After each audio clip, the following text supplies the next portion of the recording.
Coming up next on Arizona Horizon, a closer look at high-profile Supreme Court cases involving birthright citizenship and congressional maps. Also tonight, a report measures the economic and social impact of the Boys and Girls Clubs of the Valley. And the Phoenix Gay Men's Chorus is kicking off its new season with holiday performances. Those stories and more next on Arizona Horizon. Arizona Horizon is made possible by contributions from the Friends of Arizona PBS, members of your public television station. And welcome to Arizona Horizon. I'm Ted Simons. The U.S. Supreme Court is looking at several high-profile cases, one of which involves President Trump's attempt to end birthright citizenship with an executive order. Another case led to the court to clear the way for Texas to use a new Republican-friendly congressional map in next year's midterm elections. Joining us now is attorney Stephen Montoya, partner at Montoya, Lucero & Pastor. Good to see you again. Thank you. Good to see you. And thanks for coming in on this. All right, let's get right to it. The birthright citizenship case here. Executive, first day in office, he issues an executive order, the president does, ending birthright citizenship. Sounds like legislation to me. What happened to the 14th Amendment here? What's going on? It's an easy, in my opinion, and in a lot of people's opinion, it's an easy case. The United States adopted the English common law when it became a country. 1608, Calvin's case, the British Chancellery Court adopted birthright citizenship. It involved a Scot. In Lynch versus Clark, the New York Supreme Court in 1844 recognized that birthright citizenship was the rule in the United States. Then we had the passage of the 14th Amendment in 1868, specifically recognized birthright citizenship as to ancestral citizenship.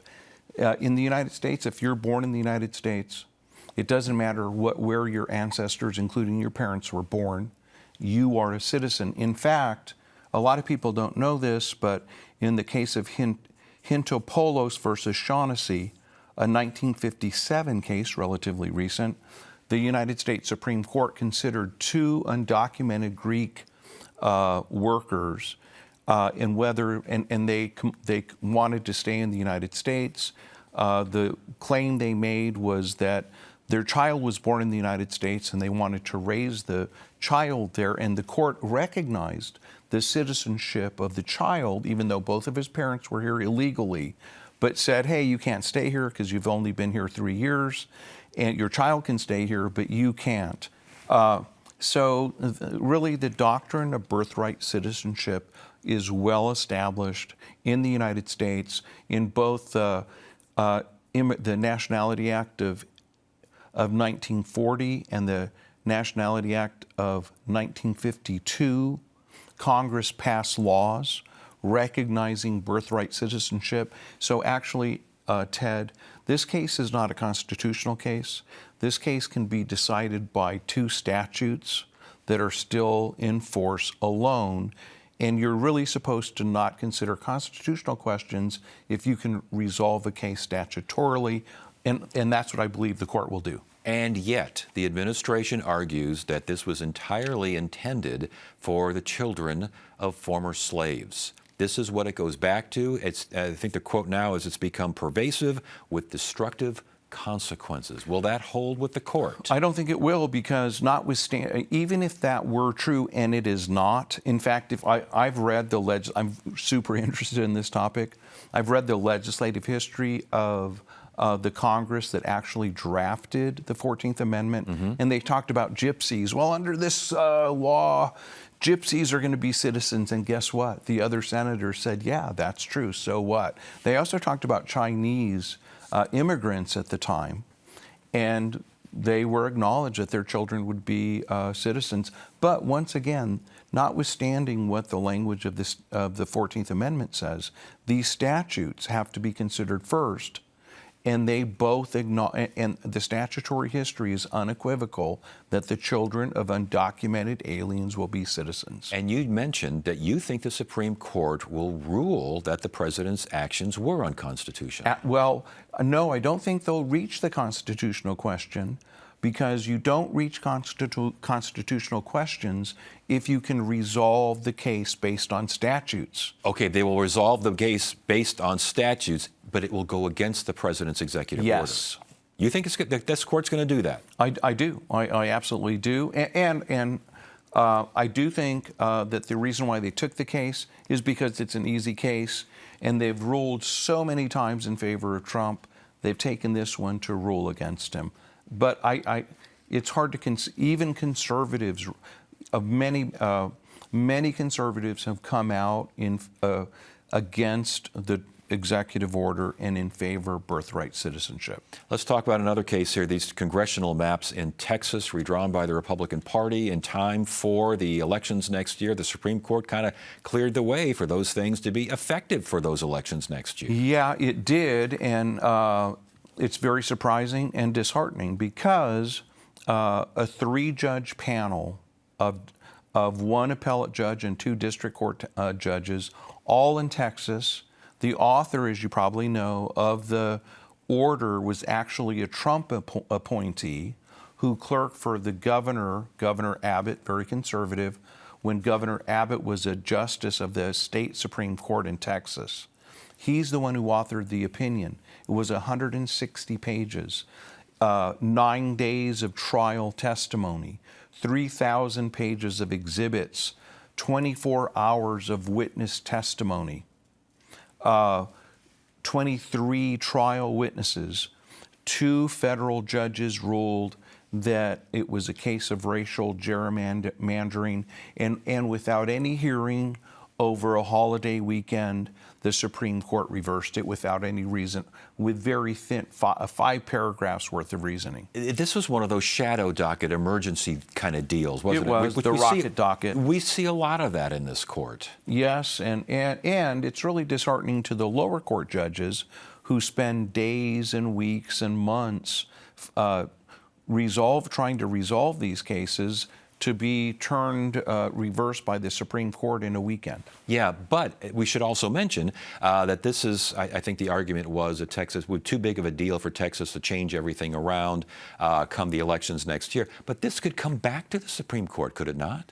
Well, yeah, but the election will already be resolved. Indeed. Yeah. But still, the actual case could come back. And could that case and could this affect what California has trying to do now and other states trying to do? Well, it could. I don't think it will, though, because in the 5-paragraph order staying the district court's judgment and allowing the gerrymandered redistricting plan to go forward, the court said, hey, if it's a purely political gerrymander, that's okay. We don't even need to review that. In fact, we can't review that under a case called Rucho versus Common Cause, decided by the court in 2019. Interesting. Hey, before you go, I got to ask you about what the court just heard this week, and that's involving the president wanting to fire independent government officials. It sounds from a distance here, all here in Phoenix, Arizona, it sounds like a big expansion of presidential power. It is a big expansion of presidential power, and it's unprecedented. Presidents have never had that power.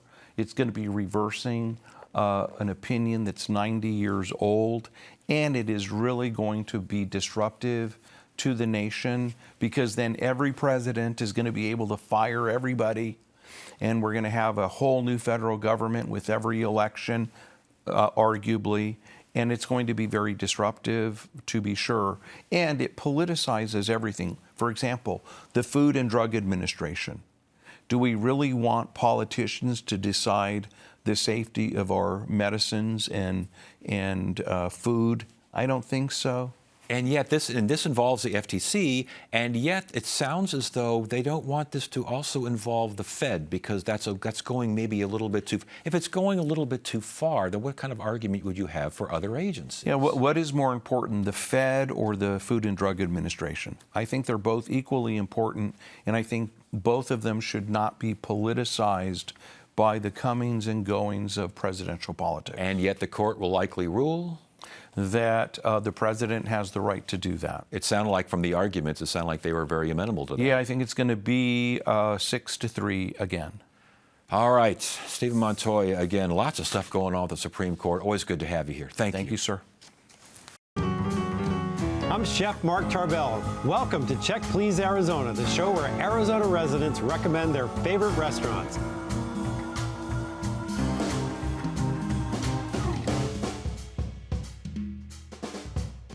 Thursday night at 7 on Arizona PBS.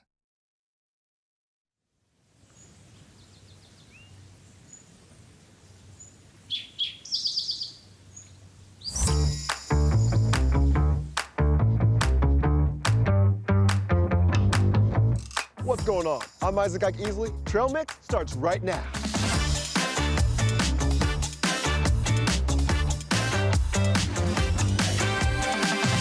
Thursday night at 7:30 on Arizona PBS. So happy you're home, darling. We're doing a brand new musical. Fabulous. Charlie's gonna help with the show. It'll be fun. How am I meant to work under these conditions? Now, There's a way things are done here. This is musical theatre. I scream into the bar. For what it's worth, you've really got something. shocking, but keep going. Sunday night at 9:30 on Arizona PBS.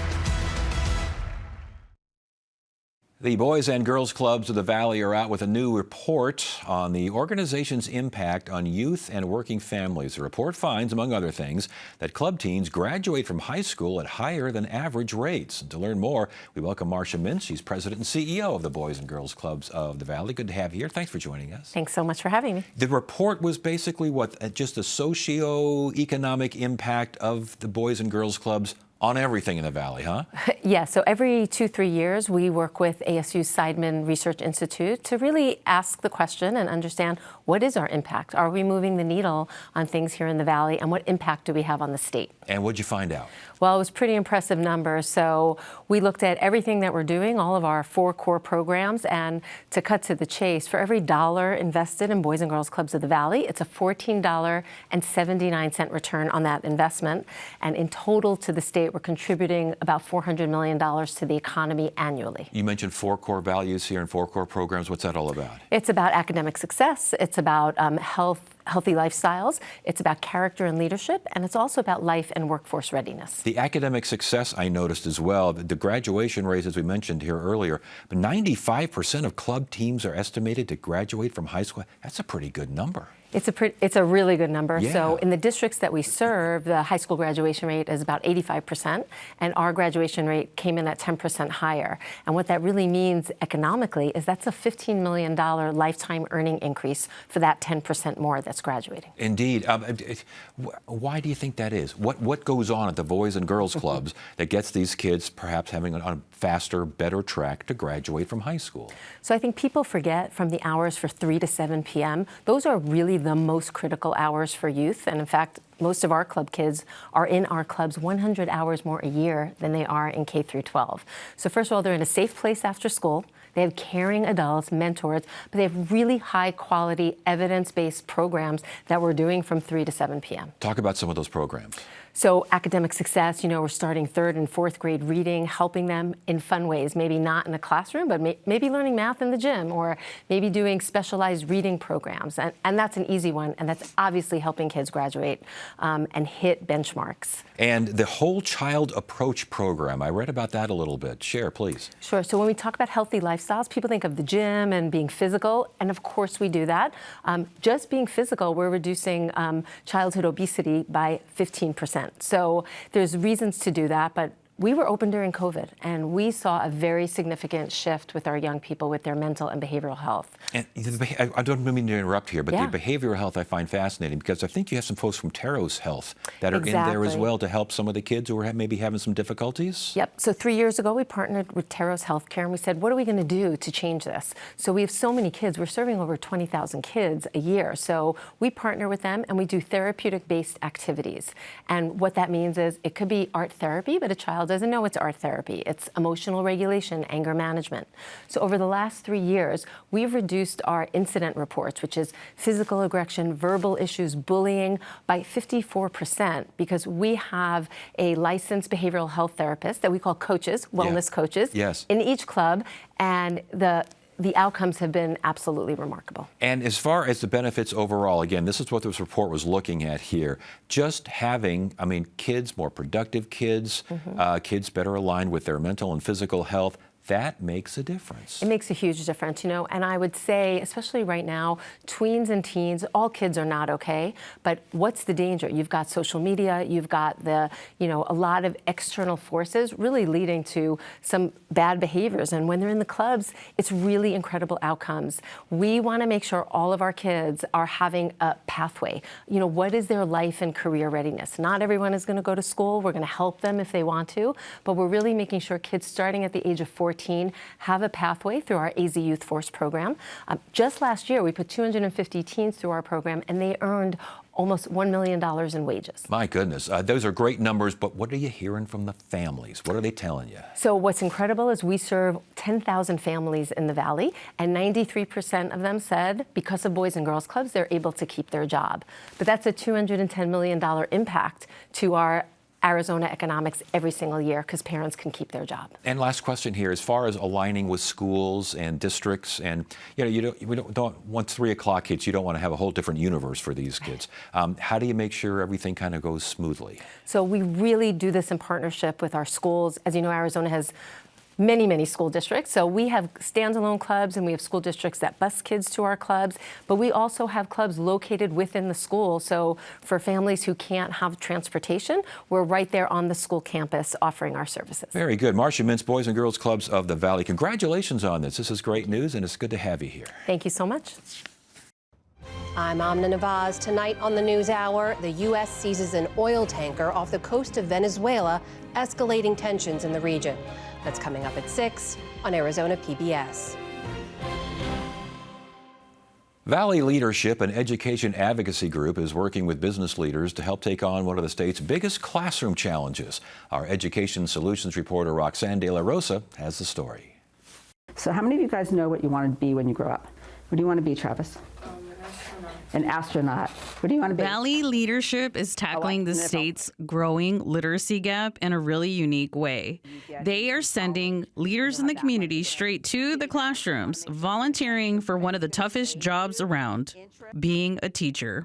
Today, Valley Leadership's Karen Quick is covering a 6th grade class at Irene Lopez Academy of the Arts. That's part of the South Phoenix Roosevelt School District. When I retired, I decided, you know what, I'm going to just keep spending my time helping out and volunteering in the community. I spent 34 years in finance and accounting. I'm a CPA, finance director for a global technology consulting company. Stewardship's my biggest core value. Leaders like Quick come into classrooms, giving teachers time to train in the Science of Reading program. That's a state requirement, and arms teachers with new skills backed by years of research to help their students read proficiently. States like Alabama trained teachers in the reading program, and it went from ranking 49th in the country for 4th grade reading to now ranking 34th. We all know that literacy is a huge issue in the Valley and in the state, and if kids can't learn to read, they can't read to learn. And so they went into one school last year in the Mesa district. It was a huge success, and we're in 11 schools this year. And just how do teachers benefit from Valley Leadership's program? I spoke with one teacher at the Roosevelt School District who's had leaders come straight into her classroom. Lakita Miles is a 2nd grade teacher at Irene Lopez and shares what the program means for her and her students. It helps me to be able to grow a little bit more in my profession. It also allows me to gain new experiences for different programs that we're working with. And it also gives me that time to feel comfortable leaving my class because I have experienced people watching my students, so I don't have to worry about it while I'm gone. Valley Leadership sends volunteers who are leaders in their fields to substitute for a class once a month. And for teachers like Miles, having the same person come into their classroom consistently makes all the difference. Actually, it's more work preparing for a substitute than to just teach on a regular day-to-day basis. But being able to have someone that you know is experienced in the different dynamics that you're doing in class and experiences that you have in class. It's a little bit easier to be able to leave them materials that you're comfortable with them actually teaching your students. Then that way you know that when you come back, there's no steps missed, so that you understand that everything is still flowing on the same wavelength that you're currently teaching on.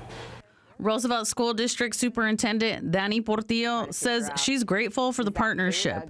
She says Valley leadership came to her asking how they could best support her teachers and students. Some of the challenges that we've encountered as schools, of course, is funding.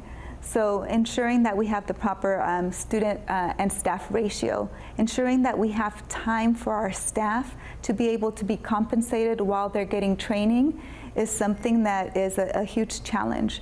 So what this program does is that it helps us to create time by allowing us to not have additional costs while we are ensuring that our teachers are getting the skills that they need. Portillo says having substitutes in the class who come from different work backgrounds is a win-win for everyone. Once they've been, had their foot in the classroom, not as a student, because all of us think we know how schools work because we went to school, right? But once these leaders are in the classrooms teaching, they have a different perspective, perhaps a different level of empathy, and also understand the challenges that our teachers face daily. And that helps the whole field to improve as they're sharing their stories in the different sectors that they lead in. And leaders like Quick want to be part of the solution while using their expertise to help guide young minds. And when asked if she'd come to volunteer again, most definitely. 4 days is not a huge commitment over the course of a year, and to be able to help teachers who are challenged to get all the education that they need to help kids with all the issues that are in the classroom, anything I can do to help is worth my time. Roxanne De La Rosa reporting for Arizona Horizon.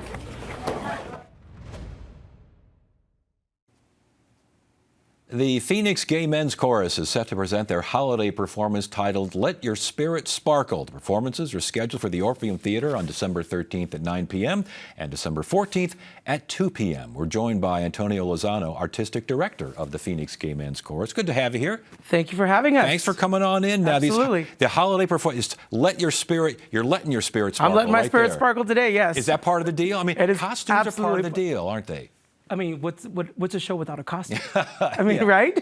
Okay, so this is made for family, friends, anyone who loves a little sparkle. Yes, huh? It is a heartwarming show. It's a show about our past and our present and the traditions that we take on for our families, because we have families and we just love what we do in our community. I'm hearing glittering ballads and show-stopping surprises. What's that all about? Absolutely. I mean, there's a hippo.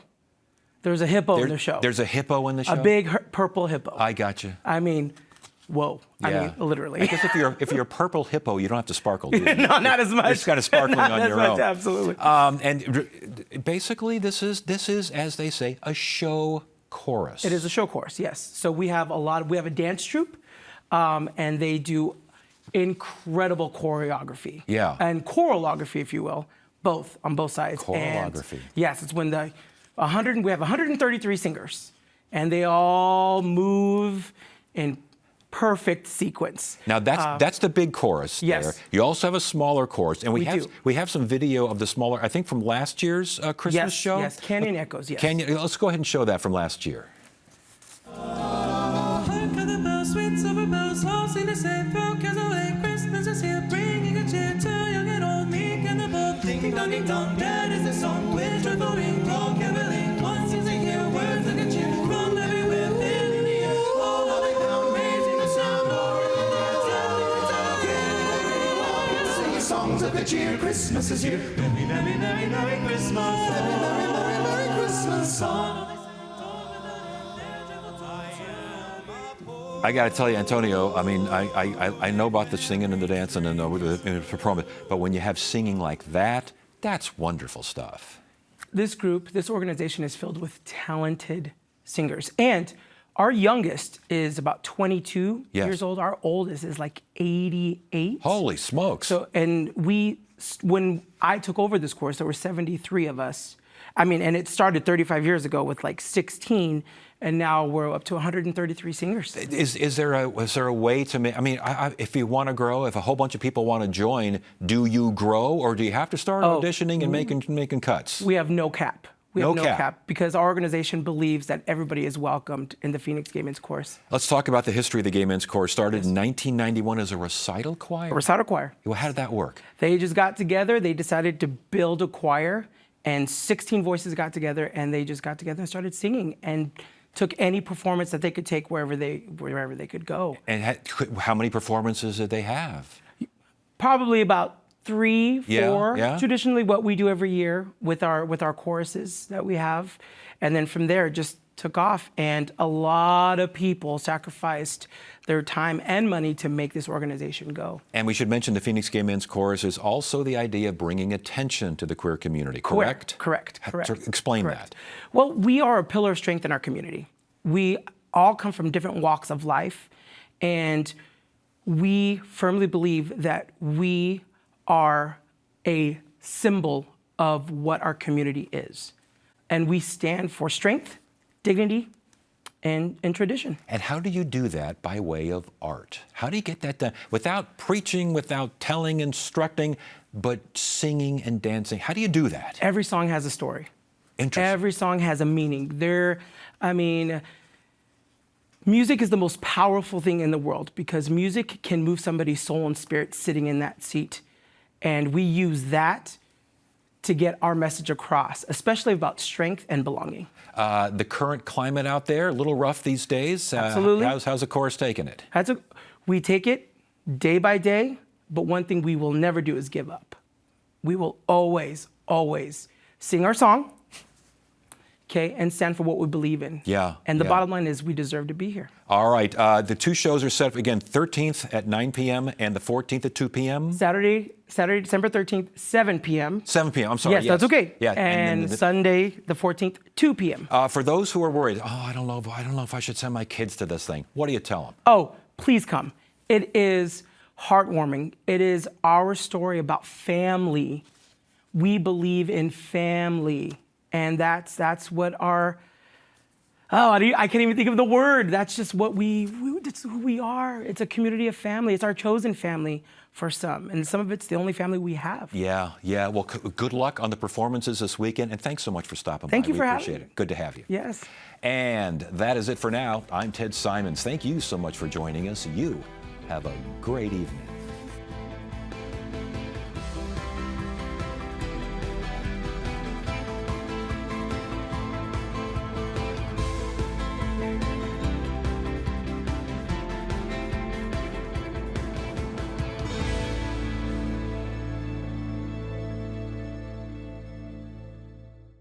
Support for Arizona PBS comes from viewers like you and from You play flutes and people seem to connect to that sound. It creates community. It's truly magical.